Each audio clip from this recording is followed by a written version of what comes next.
Graduate level NTPC 1 उसका PYQ total question से लेके आप लोग के सामने ला रहा हूँ। आज बारी है 9 जून फर्स्ट शिफ्ट में जो एग्जाम हुए थे मैथ्स का, ऑल ऑल जितना भी सेट मैथ्स का है टोटल क्वेश्चंस कराने जा रहे हैं। यदि आप लोग मैथ्स मैजिक क्लासेस पे न्यू हैं तो चैनल को सब्सक्राइब कर लें, बाकी बच्चे वीडियो को लाइक और शेयर जरूर करें जो कि न्यू बच्चे तक ज़्यादा से ज़्यादा पहुंच जाए। चलते हैं क्वेश्चंस की ओर। आज का पहला क्वेश्चन 9 जून को पूछे गए थे फर्स्ट शिफ्ट में। एक पानी की टंकी की समान क्षमता के 23 पाइपों का उपयोग करके 29 मिनट में भरा जा सकता है। यदि हम ऊपर बताई गई समान क्षमता के 47 पाइपों को उपयोग करें तो पानी की टंकी कितने मिनट में भर जाएगी, लगभग मैं आपको बताना। यदि 23 पाइप का यूज किए यदि 23 पाइप को यूज किए तो हम 29 मिनट में भर दे सकते हैं। यहाँ तक आप बात मानते हैं। यदि हम 47 पाइप यूज किए तो कितने होते हैं, तो 29 हो गए। यहाँ से आपको गुना करना है। 23 पाइप एक टंकी को 29 मिनट में भर सकते हैं, तो 47 पाइप यदि हम खोल दे तो कहीं ना कहीं समय कम लगेगा। समय कम लगेगा तो सबसे जो ये दोनों में कम है तो इसको ऊपर ले जाइए, जो मिनिमम है बेटे 47।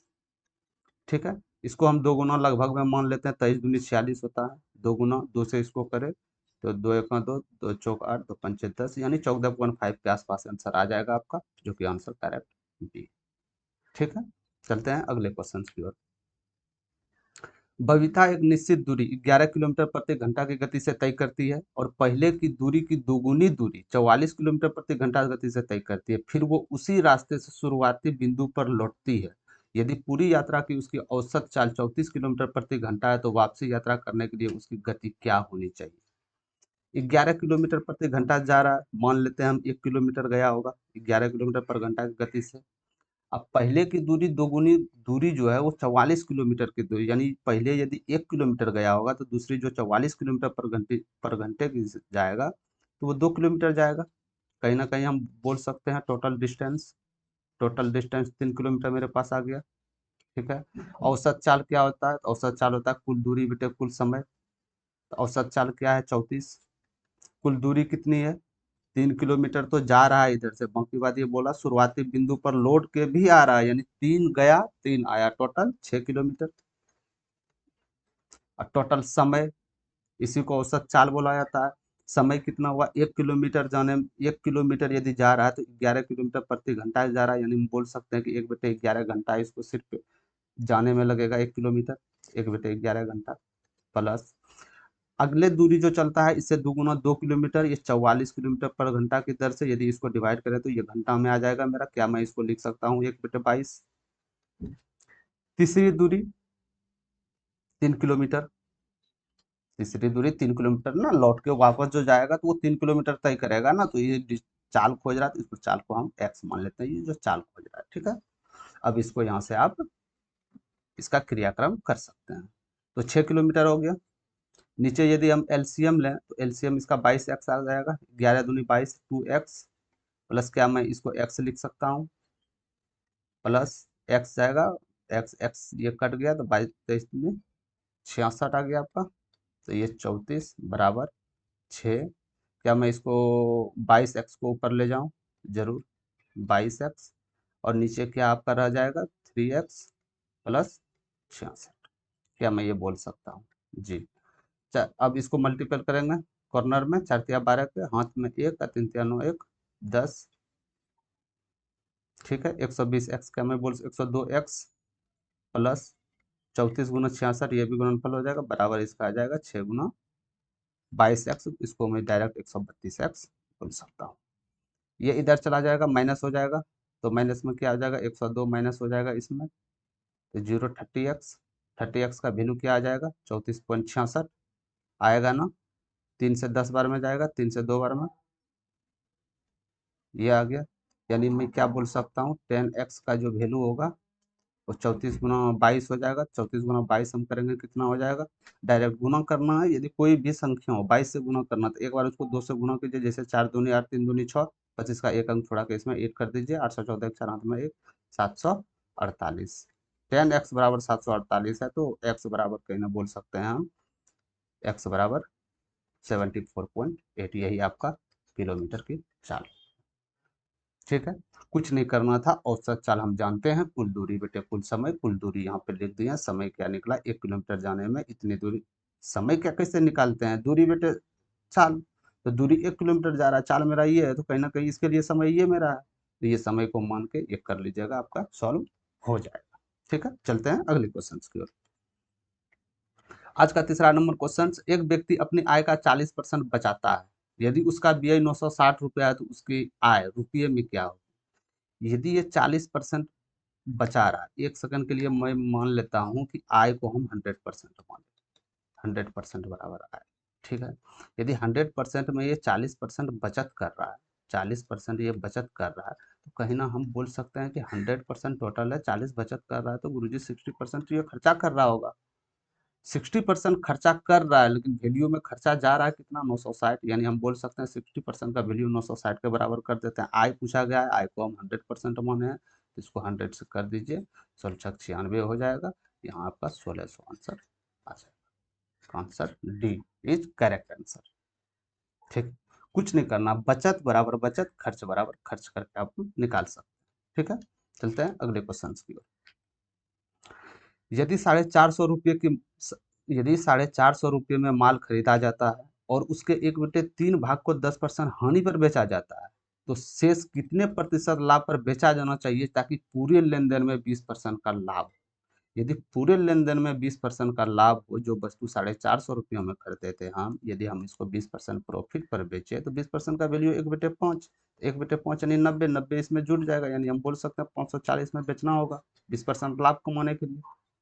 ठीक है, तो 20% लाभ किस वजह से कमा रहा है, इसका एक बेटे 1/3, 1/3 क्या हो जाएगा 150, 1/3 को जो है ना 10% हानि पे बेच रहा है, तो क्या 10% हानि पे, तो 9/10 हो जाएगा, 15×9 135, क्या मैं बोल सकता हूँ 150 को वस्तु 135 में बेचेगा तो 10% हानि पे बेचाया।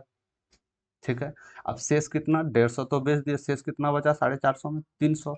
इसको किस पे बेचना, किस प्रॉफिट पे बेचना चाहिए कि टोटल टोटल लेन देन में 540 का प्रॉफिट, टोटल लेन देन में, टोटल लेन देन में, यानी 450 में हम खरीदे, इसको 540 में बेचे, तो क्या मैं बोल सकता हूँ, इसको इसमें माइनस करके आप लिख सकते हैं, तो माइनस कर दीजिए, इसमें 5 आ गया, 0 आ गया, 4 आ गया, 405। क्या मैं बोल सकता हूँ 405 रुपया, 300 रुपया हम वस्तु को खरीदे थे, 405 रुपया में हम बेचे, कितने परसेंट ज़्यादा में बेचे, तो अब बोल दीजिएगा 105 रुपया ज़्यादा लगा, ज़्यादा में बेचे हम प्रॉफिट पे, कितना किस पे प्रॉफिट पे बेचे, 300 पे। परसेंटेज निकालने के लिए 100 से आप मल्टीपल कर दीजिए, 3×3 = 35%, ये प्रॉफिट पे जाएगा, 35% प्रॉफिट पे बेचना पड़ेगा। ठीक, कोई दिक्कत नहीं होनी चाहिए। चलते हैं अगले क्वेश्चन की ओर। 5m² पर 18m+60 = 0, मूल ज्ञात कीजिए, इसका मूल क्या होगा। देखिए, इसको क्वेश्चन से सॉल्व करने से अच्छा इसको ऑप्शन से उठाने से फायदा, कैसे, तो आइए जानते हैं। एम का वैल्यू आपको पुट करना है जो कि 0 के बराबर आनी चाहिए। एक सपोज डेट मान लेते हैं, 8/5 करने से बेहतर है पहले 2 को करके देख लें क्या सेटिस्फाई हो रहा है, यदि सेटिस्फाई हो रहा है तो 8/5 से भी करके देख लेंगे। यदि हम 2 से सेटिस्फाई करें तो 2 एम का मान 2 रखे, एम का वैल्यू हम यदि 2 रखे, तो 2 दूनी 4 5 चौक 20, प्लस इसमें 2 का मान रखे तो 18 दूनी 36, प्लस 16, क्या ये 0 के बराबर आ रहा है, तो बोलिएगा कभी नहीं आ रहा 0 के बराबर, तो ये नहीं हो सकता।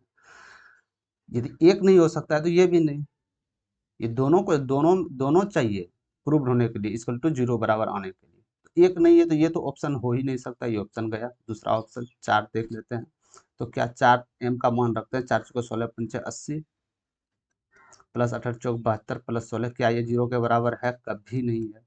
इसको आप, ये भी ऑप्शन गया। अब बात करता हूँ -2, मैं क्यों ले रहा हूँ -2, 4, क्योंकि आसानी होता है करने में, इस पर ये प्रूव हो जाएगा तो ये भी हो जाएगा। -2 यदि हम लेते हैं, तो यदि m का मान -2 रखते हैं तो स्क्वायर के पावर प्लस हो जाएगा, 2 दूनी 4 5 चौक 20, यदि 18 -2 करेंगे तो -36, प्लस 16, क्या ये बराबर आ रहा है 0 का, तो हाँ ये बराबर आ रहा है। ठीक है, सपोज दैट मान लिया ये भी हो सकता है। क्या ये -4 हो सकते हैं, तो देख लेते हैं, -4 चौके 16 पंचे 80, प्लस सॉरी माइनस 18 चौक 72, प्लस 16, क्या ये 0 के बराबर आ रहा है, कभी नहीं आ रहा है। एक ही ऑप्शन बचा आपका, ऑप्शन नंबर सी। ठीक है, इस तरह इसको सॉल्व किया जाना चाहिए। डायरेक्ट ऑप्शन पकड़िए, वैल्यू पुट कीजिए, कहानी खत्म कीजिए। ठीक है, चलते हैं अगले क्वेश्चन की ओर। ऋषि के पास 1612 रुपया है। उन्होंने अपने बेटे, दो बेटे हैं, शान और पीयूष बेटे हैं, इसमें बांट दिया, ठीक है। और उन्हें 8% वार्षिक चक्रवृद्धि ब्याज की दर से निवेश करने को कहा। यह देखा गया कि शान और पीयूष को क्रमशः 19 साल और 20 वर्षों के बाद समान राशि प्राप्त हुए। तो ऋषि ने शान को कितने राशि दी थी? एक शान था, एक पीयूष था, ठीक है। इंटरेस्ट तो बराबर है जी, इंटरेस्ट बराबर है, लेकिन समय में अंतर है। ये 20 साल के लिए, ये 19 साल के लिए। एक सपोज डेट हम माने 1612 रुपया को, हम यदि इंटरेस्ट यदि बराबर है, हम सपोज डेट मान लिए ये 20 साल होता, तो कहीं ना कहीं हम बोल सकते हैं कि 806 और 806 रुपया दोनों में बांटते तो सेम परसेंटेज की दर से और सेम टाइम में समान ब्याज आता ना। लेकिन सान का है कितना, 19 साल में है, लेकिन ब्याज बराबर आ रहा है। तो हम बोल सकते हैं कि इसका मूलधन कहीं ना कहीं इन्वेस्ट जो किया होगा मूलधन वो ज़्यादा होगा, यानी 806 से ज़्यादा होगा। 806 से नज़दीक वाला संख्या तो 837 है, ये आपका आंसर हो जाएगा, ठीक है। कोई क्वेश्चन सॉल्व करने की जरूरत नहीं है, डायरेक्ट आप इनसे जा सकते हैं। ऐसा क्वेश्चन अरबी टाइम खपत करने के लिए देता है, ये बात आपको मानना पड़ेगा। इसमें टाइप आप खपत करें, लेकिन इसको टाइम खपत करना नहीं है, लॉजिक से क्वेश्चन सॉल्व करना है, ठीक है। कोई दिक्कत नहीं, चलते हैं अगले क्वेश्चन की ओर। आपको सरल करना है इतना संख्या का, ठीक। बहुत इजी है, सरल इसको कर लीजिए। 81 + 38 हो जाएगा, +42 -86, ठीक है। इसको आप यहाँ से योग कर लीजिएगा। 8 2 10 1 11, एक हो गया, 5 3 8 8 16 161 में आपको 86 माइनस करना है। क्या आ जाएगा यहाँ?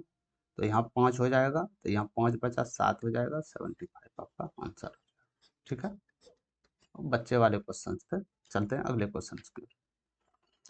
एक दुकानदार ने अपनी वस्तुओं पर क्रय मूल्य से X% अधिक मूल्य अंकित किया और उन्हें 10% की छूट पर बेचा, तो इसे 71% का लाभ हुआ। तो एक्स का मान मतलब कितने परसेंट ये ज्यादा पे अंकित मूल्य प्राइस सेट किया था। तो क्या मैं बोल सकता हूँ कि यदि मैं क्रय मूल्य को एक्स मान लूँ, यदि हम क्रय मूल्य को एक्स मान लूँ, 100 मान लूँ क्रय मूल्य को, जो हमने खरीदे वस्तु 100 को, तो इसको X% पे किया होगा।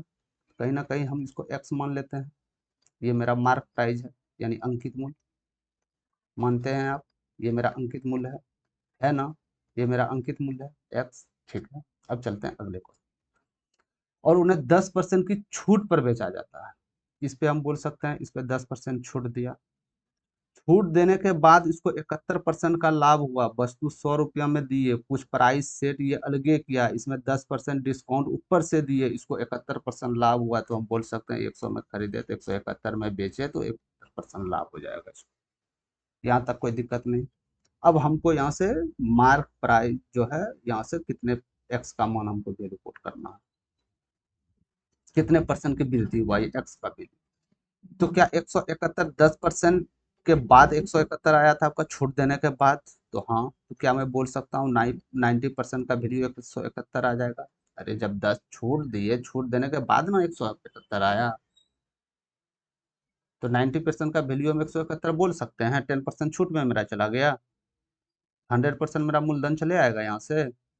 कितने आ गए? 9 1 9, 9 9 81, यानी 190 रुपया आएगा ना।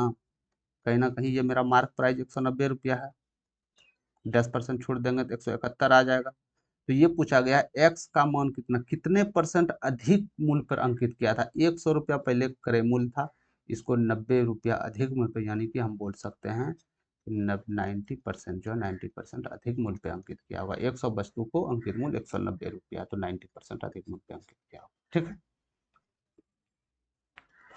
क्वेश्चंस को कुछ नहीं करना, इस तरह क्वेश्चंस आ जाए क्रय मूल्य को आंख कान बंद करके आपको 100 मान लेना।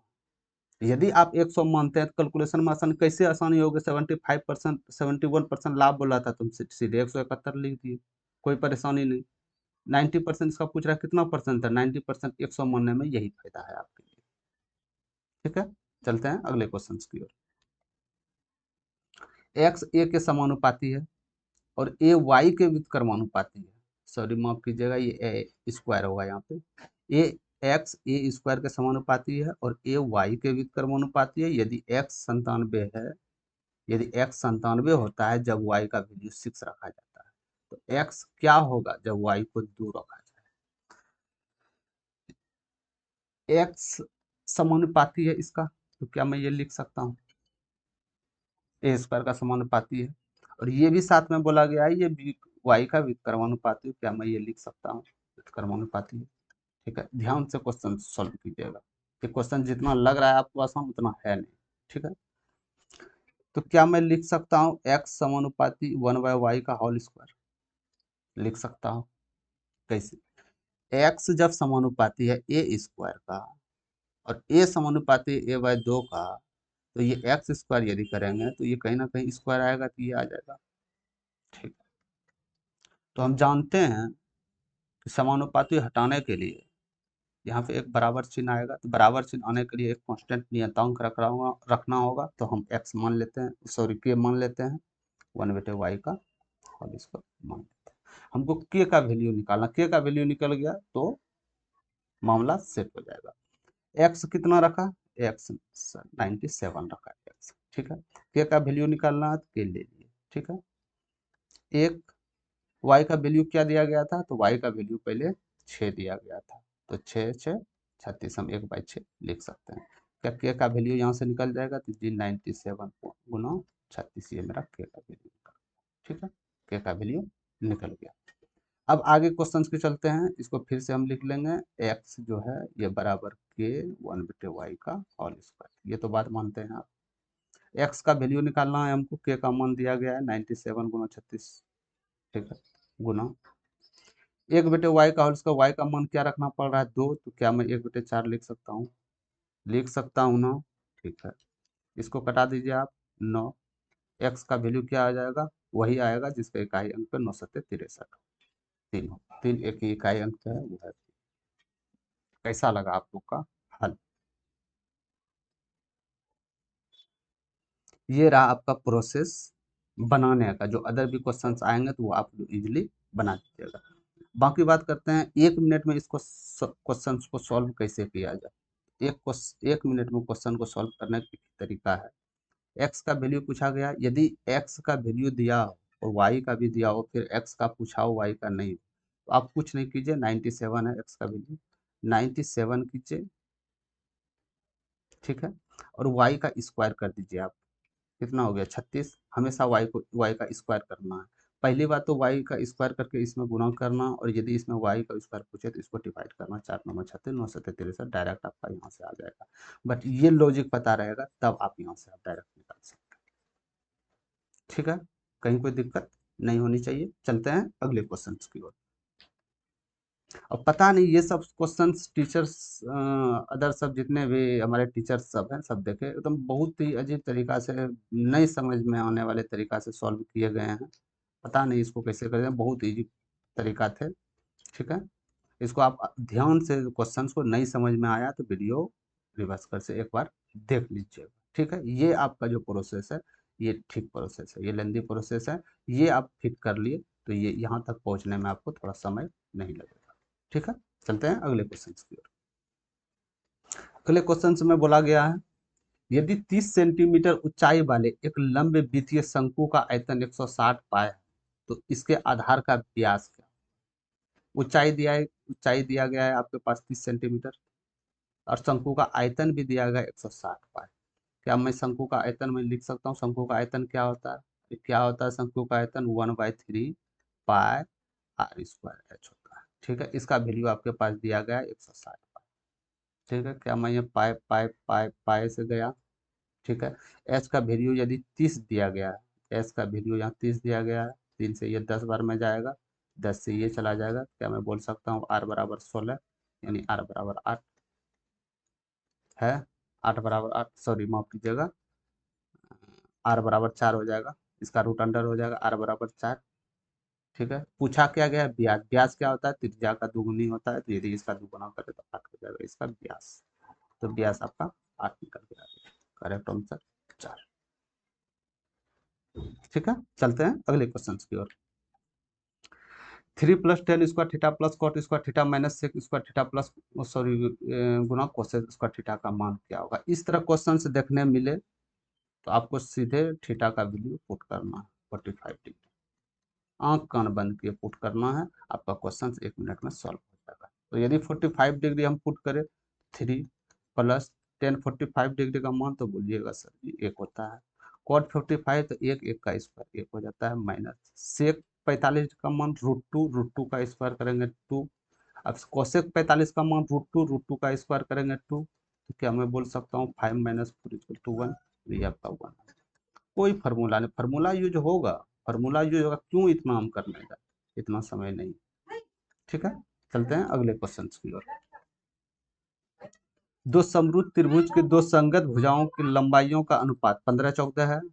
दो समरूप त्रिभुज की दो संगत भुजाओं की लंबाइयों का अनुपात 15/14 है। इन दोनों त्रिभुजों के क्षेत्रफल का अनुपात क्या होगा। ठीक है, भुजा का अनुपात दिया गया, दो समरूप त्रिभुज हम पहले बना लेते हैं, एक्स वाई जेड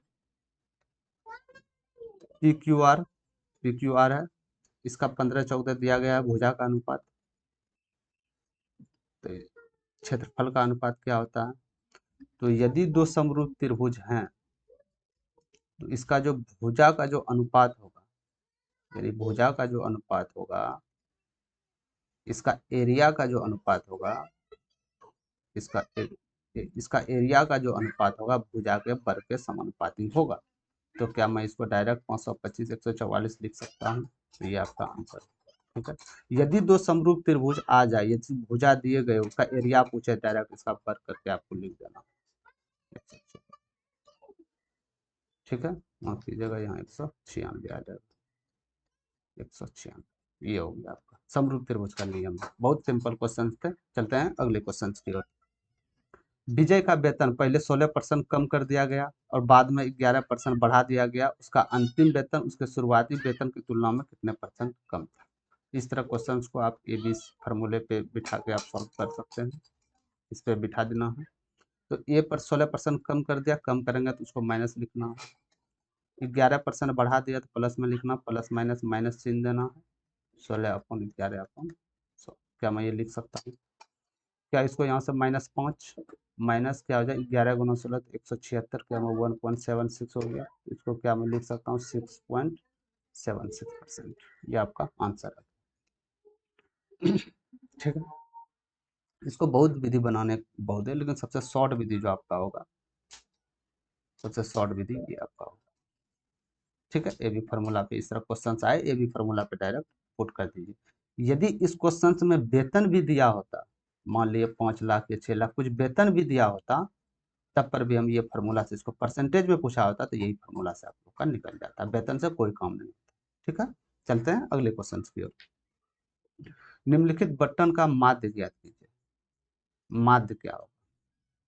ये आपका टोटल स्टूडेंट अंक हो गया, ऊपर में 14 26 44 66 84, इतना अंक लाने वाले छात्रों की संख्या 91 है, इतना 26 अंक लाने वाले छात्रों की संख्या 78 है, 44 अंक लाने वाले छात्रों की संख्या 95 है, 61 अंक लाने वाले छात्रों की संख्या 59 है और 84 अंक लाने वाले छात्रों की संख्या 98। क्या मैं बोल सकता हूँ कि 91 छात्र टोटल कितना अंक लाएंगे, क्योंकि माध्य बराबर हम जानते हैं ना, माध्य क्या होता है, कुल विद्यार्थियों की कुल विद्यार्थियों का अंक। अब बेटे कुल विद्यार्थी, ये आप मानते हैं ये होती है माध्य, मानते हैं ये होता है आपका माध्य। तो कुल विद्यार्थियों की संख्या, कुल विद्यार्थियों की संख्या को कैसे निकालेंगे, जब तक इसमें मल्टीप्लाई नहीं करेंगे तो स्टूडेंट का संख्या निकलेगा कैसे, क्या इसको मल्टीप्लाई करना पॉसिबल है एग्जाम्स के हॉल में, तो जी नहीं, इकाई अंक पे लेते हैं आप। यदि 91 × 14 करेंगे टोटल स्टूडेंट आ जाएगा, कोई भी स्टूडेंट कितनों संख्या में आए तो इकाई अंक पे 4 × 4 4 ही होगा। इसमें भी यदि मल्टीप्लाई करेंगे कितनों अंक आएगा तो इकाई अंक पे 8 × 6 = 48 8 आ जाएगा, इसका इकाई अंक 5 चौक 20 जीरो चला जाएगा। यदि इसको मल्टीप्लाई करेंगे 6 × 6 शुरू वाला डिजिट जो है वो 6 आ जाएगा, 8 चौक 32 स्टार्टिंग अंक 2 आएगा। तो क्या मैं इसको योगफल लिख सकता हूँ, 8 4 12 12 6 18 2 20, इकाई अंक 0 है। ठीक है, इकाई अंक 0 है, माध्य कोई भी संख्या होगी इकाई अंक 0, कोई दिक्कत नहीं है, कोई दिक्कत नहीं। अब डिवाइड किससे करना, कुल विद्यार्थी की संख्या कितनी है, तो इसको योग करना पड़ेगा। 8 एक 9, 9 5 14, 14 6 20, 20 8 28, यानी इकाई अंक आता है। कोई भी संख्या से डिविजन करेंगे इकाई अंक आता है। 8 से विभाज्य होने वाली इकाई अंक पे जीरो वो संख्या क्या है, कितनी बार में डिवाइड होगी वो संख्या जिसके अंक पे इकाई अंक जीरो है, वो 8 से डिविजिबल होनी चाहिए। तो आप बोल सकते हैं कि हो सकता है 8 पंचे 40, लास्ट में जीरो आ रहा हो, या 5 बार में जा सकता है, इकाई अंक पे 5 आ सकता है। 10 से 80 इकाई अंक पे 8 आ सकता है। क्या इकाई अंक पे 8 है कहीं ऑप्शन में? कहीं ऑप्शन में इकाई अंक पे 8 नहीं मिल रहा है, तो ये नहीं होता। 5 है कहीं ऑप्शन में, तो ये 5 है यहाँ, तो ये इसका आंसर। क्या था क्वेश्चन सॉल्व कर, ये सब क्वेश्चंस यदि आप गुणनफल तरीका से सॉल्व करते हैं, इस तरह सॉल्व यदि करते हैं, तो आपका बेड़ा गर्क है। आप सोच लीजिएगा मैरिट का, तो मैरिट बनने तो जा नहीं रहा, आपका रिजल्ट पे भी खतरा है। तो ये अरबी क्वेश्चन सेट करते हैं, जो भी एग्जाम से लेते हैं एजेंसी, वो सेट ऐसा करते हैं स्टूडेंट का टाइम जाया करने के लिए, क्योंकि उसको स्टूडेंट को खत्म करना है, स्टूडेंट को छांटना है।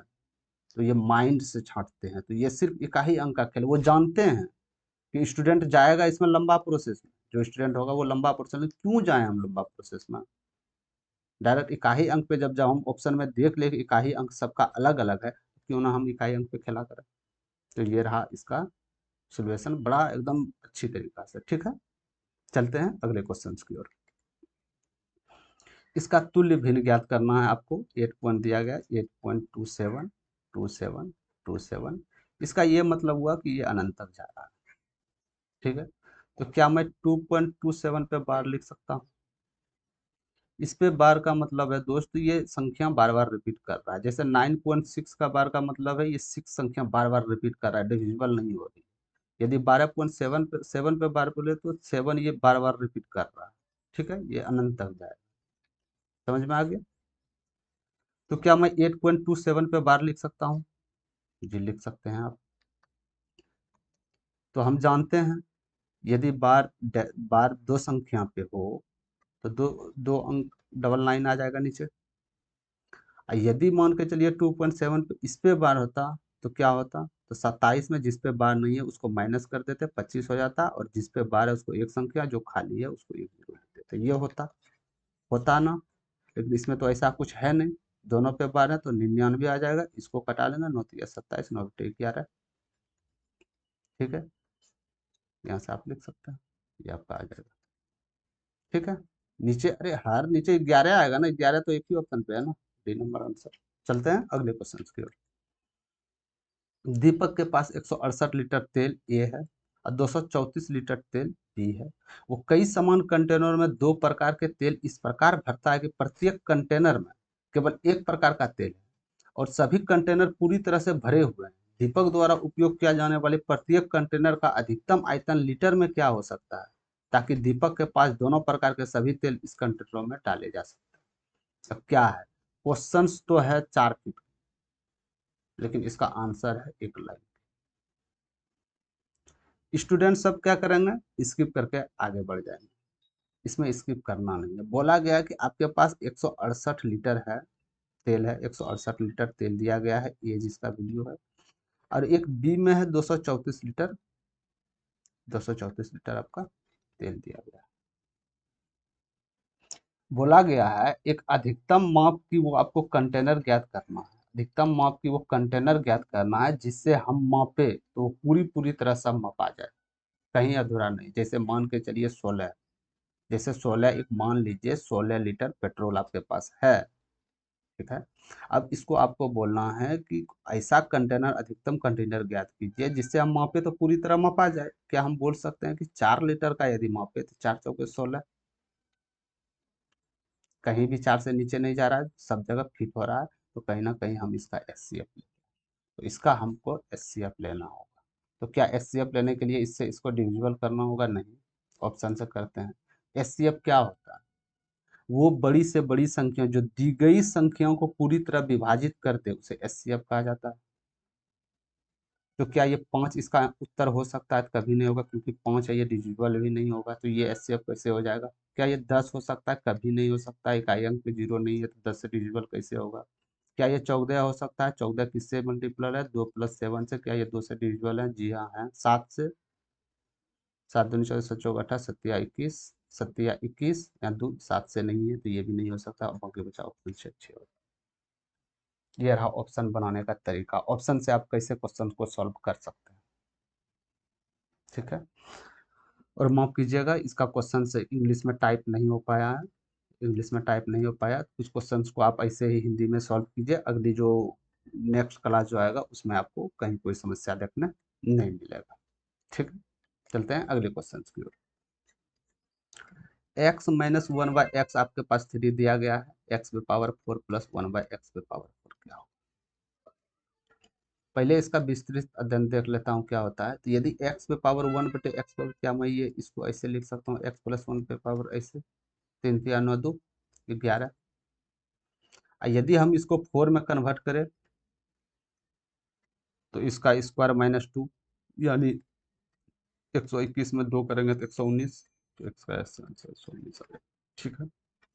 यदि ये थॉट कोई नहीं लगा पाया तो उसके लिए क्या है? उसके लिए एक फार्मूला है, एक्स पे पावर 4 प्लस 4x² प्लस 2। ये फार्मूला आप याद रखिएगा, इससे आपका क्वेश्चन सॉल्व हो जाएगा। ठीक है। एक्स का वैल्यू क्या माने? 3, 3 पे पावर 4 प्लस 4, एक्स का वैल्यू क्या? 3 3 9 प्लस 2, ये 81 हो जाएगा। 3 पे पावर 4 81, ये 36 हो जाएगा, ये 2 हो जाएगा, क्या 6 2 8, 8 1 9 11, ये आपका हो जाएगा। ठीक है। आप ऐसे भी कर सकते हैं, यदि इसमें झमेला है तो ये आप ये इसको याद रख सकते हैं। बस ये वैल्यू पुट करना है, एक्स का मान क्या है, एक्स का वैल्यू इसमें पुट करना है, आपका उत्तर आपके सामने आ जाएगा। ठीक है। चलते हैं अगले क्वेश्चन की ओर। एक घनाभ की लंबाई, चौड़ाई और ऊंचाई 10 17 14 में दिया गया है, अनुपात में है। अनुपात में है, और इसका कुल पृष्ठ क्षेत्रफल 1096 सेंटीमीटर स्क्वायर है। तो घनाभ की लंबाई सेंटीमीटर में ज्ञात कीजिए क्या होगा? तो क्या आप लोग जानते हैं घनाभ का कुल पृष्ठ क्षेत्रफल क्या होता है? घनाभ का कुल पृष्ठ क्षेत्रफल होता है 2 इंटू लंबाई गुना चौड़ाई प्लस चौड़ाई गुना ऊंचाई प्लस लंबाई गुना ऊंचाई। क्या आप मानते हैं? इसका वैल्यू आपके पास 10 दिया गया है, 1096। यदि हम 2 से इसको खत्म कर दें तो 5 10 2 चौक 8 2 अठे 16, 548 चला जाएगा। वैल्यू पुट करना है, एल भी कितना गया है? 10, और इसको यानी 10x और 17x, क्या मैं 117x² बोल सकता हूँ? जरूर। यदि भी में करें इसको, इसका क्या हो जाएगा? 238x², क्या मैं बोल सकता हूँ बी एच का? 238x²। ठीक है। एल एच का 140x² बराबर 548। टोटल इसका योग करेंगे तो 8 4 3 7 7 14 और 5 548x² बराबर 548 का वैल्यू दिया गया है। तो x बराबर क्या हो जाएगा? यहाँ से 1 हो जाएगा, x बराबर 1 हो जाएगा। तो क्या पूछा? घनाभ की लंबाई कितना? लंबाई क्या है? लंबाई क्या है? अरे बोलते नहीं हो यार, लंबाई 10x है ना, तो 10 गुना 1 करेंगे 10 आएगा। ये लंबाई नहीं हुआ 10। इसी क्वेश्चन को एक अगले तरीका ऑप्शन से समझते हैं। ऑप्शन से कैसे बनता है क्वेश्चन? तो चलते हैं ऑप्शन से, इसको हम जानते हैं। मेरा ये नहीं है कि आप लोग ऑप्शन से बनाए। ऑप्शन से दोस्त जब बनाने आप लोग सीख जाइएगा ना, इतना मजा आएगा ऑप्शन से, तो बोलने की बात है। मान लेते हैं हम लंबाई 10, ऑप्शन से मान लेते हैं लंबाई 10। वो आपको प्रक्रिया करके आना होगा, हम एक बताने के लिए बता रहे हैं ऑप्शन बाय। ठीक है। मान लेते हैं 10, तो 10 क्या है मेरे पास? लंबाई घनाभ का दिया गया है। यदि लंबाई 10 है तो ये अनुपात में 10 है, तो क्या मैं बोल सकता हूँ ये 100 हो जाएगा?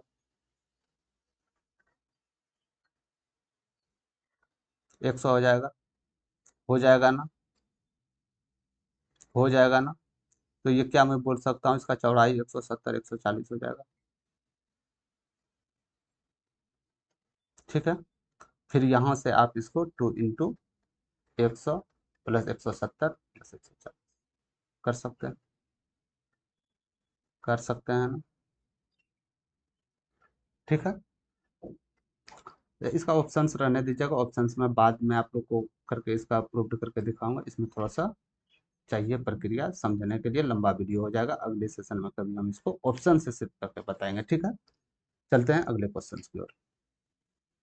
यदि माता की वर्तमान आयु का 3 गुना, यदि माता की वर्तमान आयु का 3 गुना पुत्री की वर्तमान आयु के 5 गुने से 36 वर्ष अधिक हैं, तो क्या मैं लिख सकता हूं कि माता की आयु की 3 गुना, 3m, मदर m, 3 गुना पुत्री के 5 गुने से, 5 डॉटर, 5 गुने से 36 वर्ष अधिक है। अरे यही है ना, यदि इसमें माइनस करेंगे 36 तो ये आएगा 36 साल अधिक है। 3m - 5d बराबर 36। आगे बोल रही है पुत्री की आयु का 3 गुना माता की आयु के 4 वर्ष कम है। माता की आयु से पुत्री की आयु यदि 3 गुना माइनस करेंगे तो 4 वर्ष मेरे पास निकल के आएगा। ये आप इतना तक तो आप समझ गए होंगे, ठीक है। थ्री मदर 3 गुना माता की आयु, 5 गुना पुत्री की आयु माइनस करेंगे 36, 1 माता 3 डॉटर, इतना। तो क्या मैं बोल सकता हूँ 2 मदर माइनस 2 डॉटर का जो अंतर हो जाएगा वो 32 साल का होगा। माइनस करने के बाद आप बोल सकते हैं ना, हम बोल सकते हैं यहाँ से 2 आप कॉमन ले लीजिए, यानी मदर और डॉटर का अंतर यहाँ से आपका 32, यहाँ से मदर डॉटर का अंतर निकल जाएगा। कितना निकल जाएगा? 16। तो यही आपका 16, ठीक है। कहीं कोई दिक्कत नहीं होनी चाहिए। चलते हैं अगले क्वेश्चन की ओर। बेहतरीन सॉल्व आप लोग को मिलेगा। सेशन से जुड़े हुए हैं तो सेशन को लाइक कर दीजिएगा, और यदि अच्छा लगा सेशन तो शेयर भी कीजिएगा, जो कि न्यू स्टूडेंट हो वहां तक उस वीडियो पहुंच जाए, ठीक है। चलते हैं अगले क्वेश्चन की ओर। आज का 21 नंबर क्वेश्चन है। एक आदमी 8 कमीजें 850 रुपया प्रति कमीज की दर से, 10 पैंट इतना प्रति और 12 जोड़ी जूता इतना जोड़ी मूल्य से खरीदा, वस्तु का औसत मूल्य क्या होगा? यदि आठ आठ कमीजें 550 रुपये प्रति कमीज के दर से खरीदा, तो 8 कमीजें का मूल्य आप बता सकते हैं। 8 कमीज का मूल्य क्या हो जाएगा? तो जी जरूर बता सकते हैं, 40, आइए 44 हो जाएगा।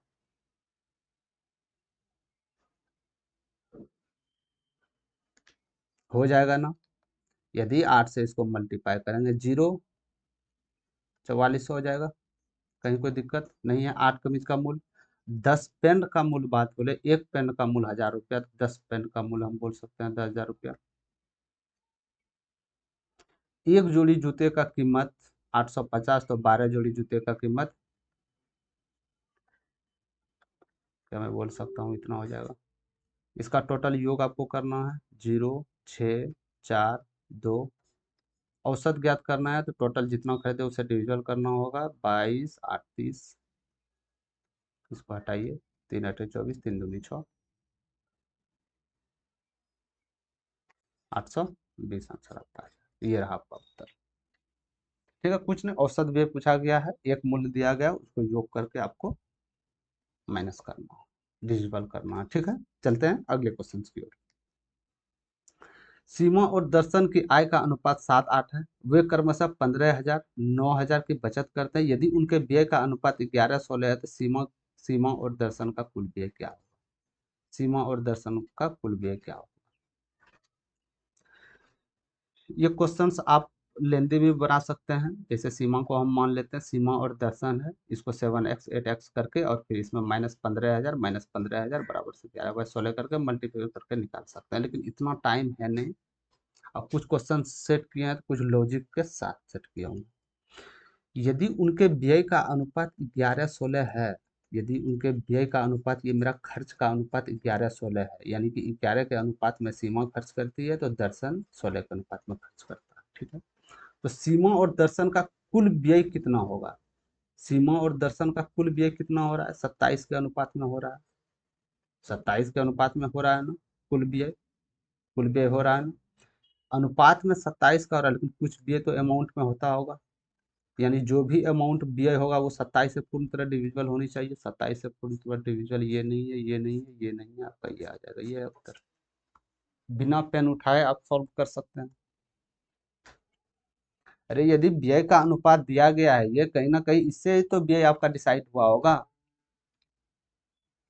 टोटल कुल व्यय पूछ रहा है, तो कुल व्यय तो 27 के अनुपात में, 27 से वो संख्या डिविजिबल होनी चाहिए। तो डिविजिबल एक ही है, 1 नंबर। कोई दिक्कत नहीं। अब बात करते हैं कि अब दूसरा प्रक्रिया क्या है, इतना थॉट आईक्यू नहीं लगा सकते हैं, तो दूसरा प्रक्रिया भी बता दीजिए, दूसरा प्रक्रिया जो कि न्यू बच्चे सॉल्व कर सके इसको। तो उसके लिए एक प्रक्रिया, इसको विस्तृत अध्ययन करके करके आप जा सकते हैं। जैसे सीमा है, दर्शन है। सीमा का सेक्स 7x मान लिए, ये 8x मान लिए, कोई दिक्कत।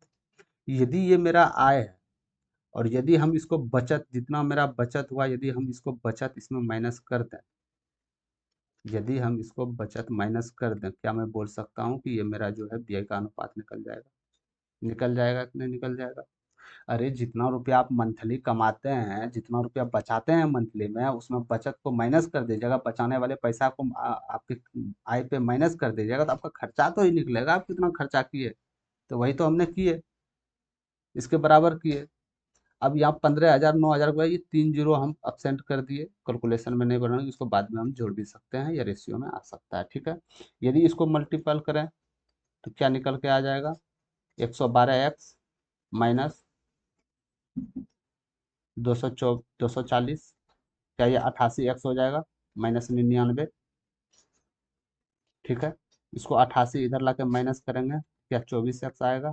इसको इधर जाएगा तो ये प्लस हो जाएगा 240, ये माइनस, ये घटेगा, यानी 240 में हम सपोज डेट के लिए 100 मान लिए, तो कितना हो जाएगा? 140, लेकिन 99 ही घटाए थे तो 141 हो जाएगा। 3 जीरो हमने अपसेंट किए थे, 3 जीरो यहाँ से आप कर लीजिएगा, एक्स का वैल्यू निकाल लीजिएगा। तो पहले इसको 12 दूनी 24 कर लेते हैं, 12 से एक बार में 12, 12 का 12, बर बरसते 84, 12 पंचे 60, क्या अभी मेरे पास ये संख्या निकल के आ रहा है? एक्स का मान 2 पंचे 10, 2 अठे 16, दूसरे 14, 2 पंचे 5875, इसका सॉरी, कहीं तो गलती हुआ है, कहीं तो गलती हुआ है।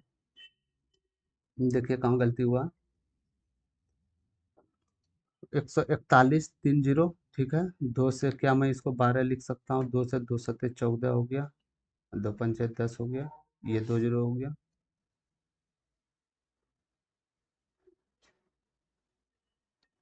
सॉरी माफ कीजिएगा, कहीं गलती हुए हैं कैलकुलेशंस में, कहीं तो गलती कैलकुलेशंस में हुए हैं। इसको फिर से देख लेता हूँ एक बार। यदि अच्छा ठीक है, इसको मान लेते हैं हम 15,000 मान लिए, इसको 9,000 मान लिए, ठीक है। 112x माइनस 240, क्या मैं इसको लिख सकता हूँ? ठीक है, इसको मैं लिख लेता हूँ। इसको बराबर कर देते हैं 88x माइनस, अगर नंबर 99,000, यदि हम इसको इधर माइनस करें लाके, कितना हो जाएगा? 4, ये 88 माइनस होगा ना, तो ये यहाँ 4 आ गया, यहाँ 10 हो जाएगा, 24x बराबर ये जाएगा, यहाँ 25 हो जाएगा, 24 हो जाएगा, सॉरी 24 4, सॉरी माफ कीजिएगा, 24 4 हो जाएगा। 0 0 0, यहाँ एक हो गया आपका, एक हो गया यहाँ आपका, यहाँ 3 में 4 हो गया, यहाँ 4 हो गया, यहाँ 141, यही तो आ रहा है 24 संख्या। कहाँ गलती हुआ भाई? 7x 8x, ठीक है, -15x -9x, ठीक है, 1116, ठीक। 2 से 12x, 2 सत्ते 14, ठीक है, 2 पंचे 10, 0 0 में लिख सकता हूँ, 1,41,000 का 70,500, एक्स बराबर,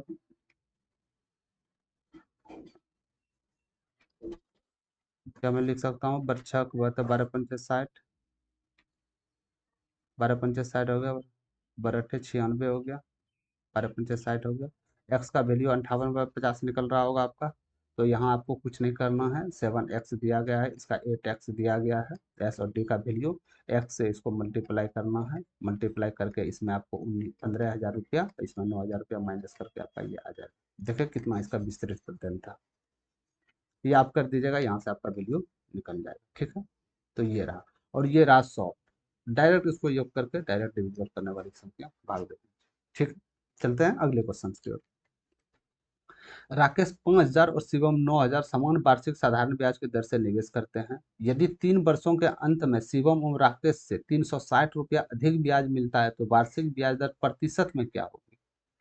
आपको प्रतिशत में ज्ञात करना है। राकेश का कितना दिया गया था वेतन? 5,000 रुपया। शिवम ने कितना इन्वेस्ट करने को कहा था? 9,000 रुपया। 5,000 रुपया राकेश का वेतन था, कितने साल के लिए? 3 साल के लिए। कितने परसेंट? तो हम कुछ नहीं, X% मान लेते हैं, ये चला गया।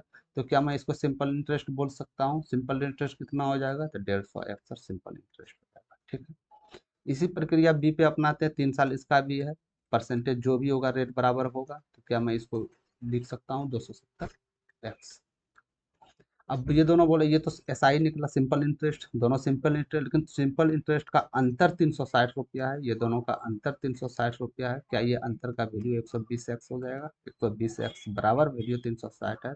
एक्स का वैल्यू पूछ रहा है, तो एक्स का 3 हो जाएगा, 3%। ठीक है, कहीं कोई दिक्कत नहीं होनी चाहिए। चलते हैं अगले क्वेश्चन की ओर। 17 का क्यूब माइनस 10 स्क्वायर, इतना इतना इतना इतना। तो क्या मैं ये यूनिट डिजिट से कर सकता हूँ? तो यूनिट डिजिट नहीं, ये दोनों में यूनिट डिजिट आ रहे हैं, और ये यूनिट डिजिट तो हो सकता है, 3 4 ऑप्शन है, यूनिट डिजिट तो कर सकते हैं।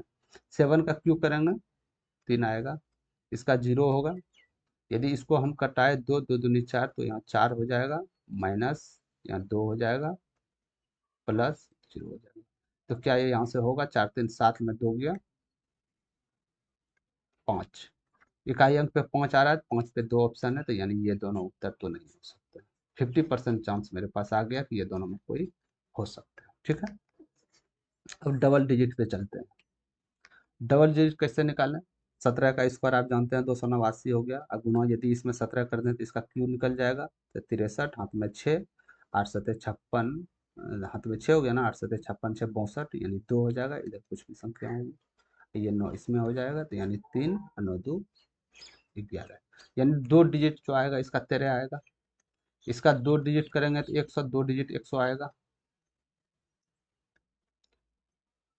2 हो गया, 2 दूनी 4, इसका 2 डिजिट करते हैं तो 0 4 आ गया, माइनस ये 12 चला गया आपका, प्लस 12 दूनी 24, 240 हो गया, तो डबल डिजिट 40 होगा, लाइव 2 डिजिट 40। ठीक है, ये 2 डिजिट यहाँ पे है, डबल जीरो। ठीक है, अब यदि हम इसको योग करें प्लस प्लस वाले को, 13 4 17, 13 4 17, 17 इसमें जोड़ देंगे तो कितना हो गया? 57, माइनस कितना हो जाएगा यहाँ? 45, यानी यार लास्ट में 2 डिजिट जो होगा 45 होगा, इसीलिए करेक्ट ये आंसर। समझ गए? क्यों जरूरत है 17 का? क्यों कीजिए, स्क्वायर कीजिए, फिर 240 में कैलकुलेशन लंबा है, इसीलिए सिंगल डिजिट पे खिला लेंगे। सिंगल डिजिट देख रहे हैं नहीं हो रहा है, तो डबल डिजिट का खिला ले लेंगे। समझ गए? चलते हैं अगले क्वेश्चन की ओर। एक म्यूजिक सेट का वास्तविक मूल्य 8,000 रुपया। ठीक है, मूल्य में 12% कमी की जाती है और फिर 25% वृद्धि की जाती है, तो इसका नया मूल्य क्या? नया मूल्य क्या होगा? यदि यहाँ ये नया मूल्य नहीं पूछता, परसेंटेज में पूछता है वृद्धि और लॉस क्या है, तो डायरेक्ट मैं इसको इग्नोर कर देता और डायरेक्ट यहाँ ए बी फार्मूला से हम निकाल लेते। ठीक है, हमको उससे कोई लेना देना नहीं था। लेकिन बट यहाँ पूछ क्या रहा है? यहाँ पूछ रहा है कि इसका नया मूल्य क्या होगा। तो नया मूल्य जानने के लिए तो हमको आय को साथ में लेके जाना होगा। ठीक है, 12% का कमी कर दिया, तो हम बोल सकते हैं कि 88% का वैल्यू मेरे पास होगा, अवेलेबल बचा हुआ। यदि 25% का वृद्धि कर दिया, तो 25% का वैल्यू क्या हो जाता है? 4/5। यदि इसमें वृद्धि करेंगे तो हम क्या, कहीं ना कहीं 5/4 हम लिख सकते हैं, तो ये आपका 5/4। 4 से आप इसको कर लीजिए, दो, 2 बार में ये दोनों चला जाएगा इसका। ठीक है, कितना आ गया? 100, यानी 8800 आंसर इसका हो जाना चाहिए। वेतन करने के बाद 8800 रुपये, यानी 8,000 रुपया है, 12% कमी कर दिए, फिर वृद्धि कर दिए, उसका मूल्य 8800 रुपया, वही आपका 8800 रुपया। कोई दिक्कत? ठीक है, चलते हैं अगले क्वेश्चन की ओर। दो दिए गए स्टेशनों के बीच एक रेलवे ट्रैक बिछाने में ए को 8 दिन लगते हैं, बी को वही कार्य 24 दिन में पूरा होता है, सी की मदद से वे 3 दिनों में कार्य को पूरा कर सकते हैं, तो सी अकेले यदि ट्रैक बिछाना शुरू कर दे तो ट्रैक कितने दिनों में बिछा के शुरू करते हैं? तो क्या मैं बोल सकता हूँ कि ए 8 दिनों में पूरी ट्रैक बिछाएगी, बी 24 दिन में टोटल ट्रैक बिछा देगा, और ए बी सी तीनों मिल के 3 दिन में ट्रैक बिछाएगा। एक में यहाँ से टोटल इसका एलसीएम ले लेता हूँ कि टोटल ट्रैक कितना बिछाना है। तो इसका एलसीएम 24 आ गया, बड़ी संख्या डिविजिबल है सबसे, 24 आ गया ना, 24 आ गया। टोटल इतना ट्रैक हमको बिछाना है। ए टोटल 8 दिन में बिछाता है 24, यानी एक दिन में ये 3 ट्रैक बिछाएगा, बिछाएगा ना। ए एक दिन में 3 ट्रैक बिछाएगा, बी एक दिन में एक ही ट्रैक बिछा पाएगा, और तीनों मिल के एक दिन में 8 ट्रैक बिछाएगा। आपको सी का वैल्यू पूछा गया है, तो ए बी सी एक दिन में 8 ट्रैक बिछाते हैं, और ए बी दोनों मिलके एक ट्रेन में 4 ट्रैक बिछाते हैं। क्या मैं बोल सकता हूँ सी अकेला एक दिन में 4 ट्रैक बिछाएगा, ट्रैक बिछाएगी 4 ट्रैक एक दिन में।